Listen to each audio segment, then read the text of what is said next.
ॐ भूर्भुवः स्वः तत्सवितुर्वरेण्यं भर्गो देवस्य धीमहि धियो यो नः प्रचोदयात् ॐ शान्ति शान्ति शान्तिः.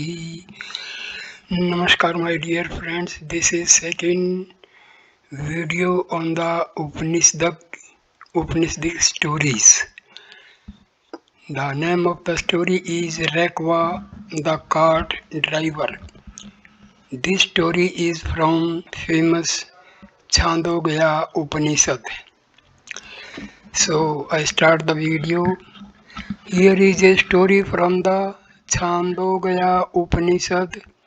Raika of the cart can be likened to Diogenes of the tub, the Greek philosopher who warned of the king from standing between himself and the sun when the latter visited him. Both prized self-possession more than the power and pelf. Their rich inner harmony and happiness in the midst of external penury were the envy of kings. Raika said that mere giving of charity without spiritual knowledge could not bring the blessing of a real happiness. Knowledge of the Spirit, which is the creator of all gods, was necessary. In ancient times, there was a king called Janasruti. He was ruling over a kingdom called Mahavarsa. He was known to be a good king, just and merciful to his subjects. He was particularly famous for his charities. He maintained numerous free feeding houses. He built many rest houses along the royal road. His generosity was on the lips of all. He often felt proud that he was able to achieve so much in his lifetime. He thought that was the best way to accumulate religious merit and to get peace of mind. He believed that he was the greatest patron and that there was none else like him. He used to measure his merit by the amount of charity he had distributed. One evening, after the day's work, he was resting on the terrace of his palace. As he lay there under the sky, right above him, two white swans, two white swans were speeding fast to their roost. As they were chattering and gossiping, the king overheard them. The male bird said to its mate, "You blind bat, do you not perceive the bright band of light that proceeds from the king Jansruti? Beware lest you cross the flaming light of his fame and get yourself burnt. You must know that today there is none so famous as he for abundant charities." The female bird laughed. "Why do you thus threaten me, dear? We are wanderers of the sky. We know more of the world than others. After all, Is this king's merit more than that of Raika, the cartman? The king is but mad after name and fame. It is these that drive him to action. With all his charities, he is ever restless. He hankers after praise. Raika, sitting where is he, attracts to himself as it were the merit of all around, as to lake draws into itself the waters on the slope. At peace with himself, he does what he ought to and what he can, and thinks not of the morrow. Thus saying, the birds flit past, and the shadows of the night closed on the sleepy earth. But the king, who had listened to the conversation, became very restless. Raika began to haunt him. I must find out this man, little known to fame, but one who is at peace with himself and with the world, he said with determination. As he slept, he thought of some speedy way of finding Raika. At dawn, the bards began to sing the usual songs of praise to rouse the king from his sleep. But that morning, the king did not feel very happy over the customary eulogies. He became conscious that there were people greater than himself and that they deserved more than himself. The bard sang, "Arise, ye great king, the most generous and the powerful one, giver of charities with 100 hands, and patron of the 7 worlds. Rise, for now it is morning." Suppliants from the corners of the world await thy abundant gifts. But he stopped them from repeating the words. He admonished the singers, saying, "Waste not those epithets on me. There is one greater than myself, perhaps 100-fold greater. Go ye to the limits of my kingdom and find him out. I shall not feel happy till I have met that great soul." The king's servants, not a little surprised at this command, set out to seek Rakwa, the strange craftsman described by the king as a great soul. Some of his servants returned after a few days, unable to find Rakwa.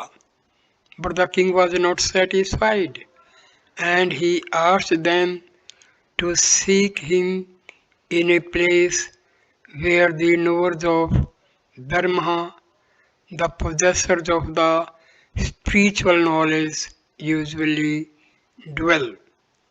When the servants saw that the king would never be at ease till he had met the philosopher, they again went in search of him. They began to scour the villages of the kingdom of Mahavarsha. In one of the remote villages, a simple man, ostensibly a cart driver, was shown to them. He was Rakwa, with calmness writ large on his face. and with infinite kindness in his eyes, there sat Raika under his cart near his small cottage. The servants wondered for a time, what a fool is our king. He takes this bit of a man to be greater than himself. Certainly the king seems to have lost his head. Thus they muttered to themselves, but they were helpless. They went back straight to the king and reported the matter. However, ignorant his servants, the king knew the real worth of the man who sat under the cart. As is the wont while going to see a great saint or a great soul, the king took numerous gifts with him. His generosity was all the more lavish on this occasion.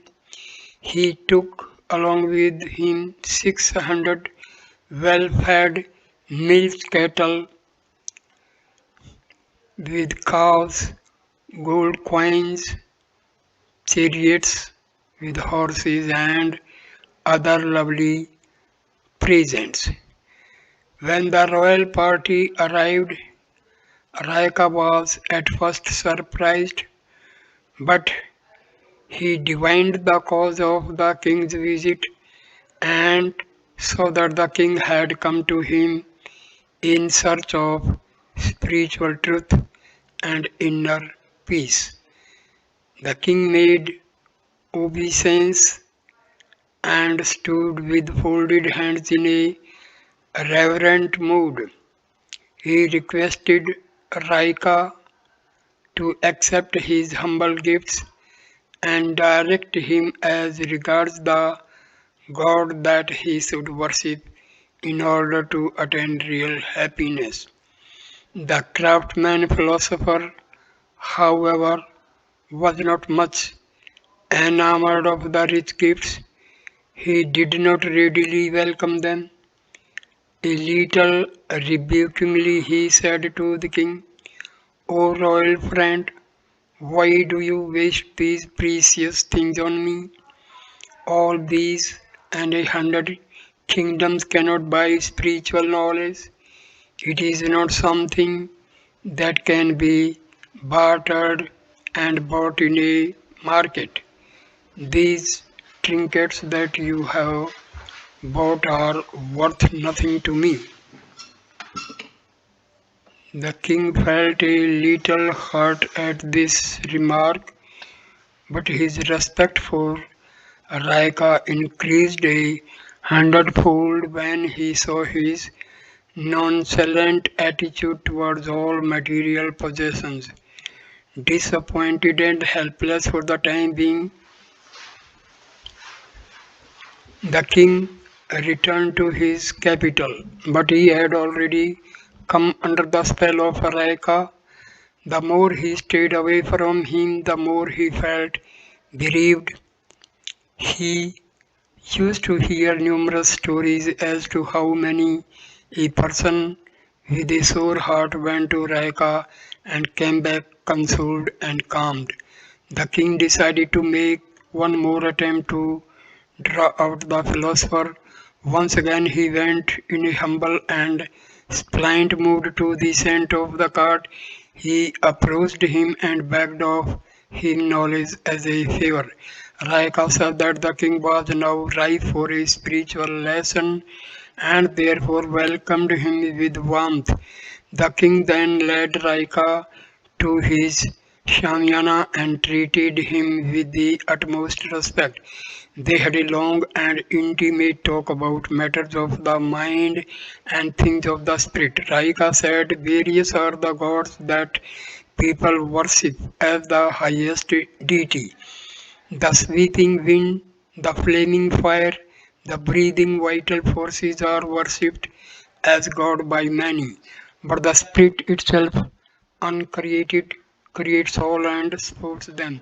The spirit is not anything that is yet not stand in need of.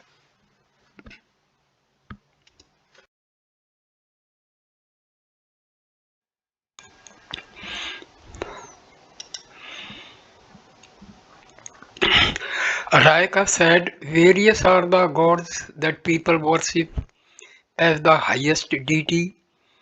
The sweeping wind, the flaming fire, the breathing vital forces are worshipped as God by many, but the spirit itself uncreated creates all and supports them.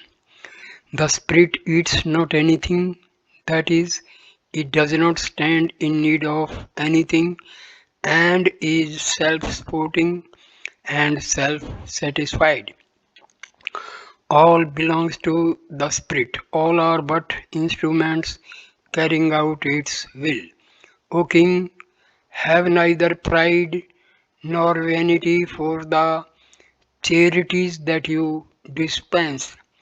Go thou, great king, to thy place, give but not with pride, give generously but not with egotism.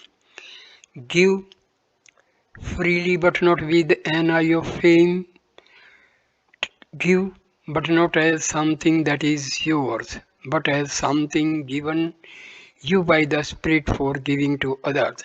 He who sees this truth becomes a seer, and to him nothing is wanting, and he becomes the enjoyer of things. The king was extremely satisfied with these words of wisdom and experience that came from Raika. While departing, he gave 1,000 milch cattle, numerous gold coins, and chariots, and his own daughter in marriage to Raika. All these he did not reject this time. Thenceforth, the village came to be known as Raika Parna after the philosopher of the cart. So, here ends this video. Please like, comment, and share the video and subscribe the channel. Thanks a lot. Namaskar, my dear friends.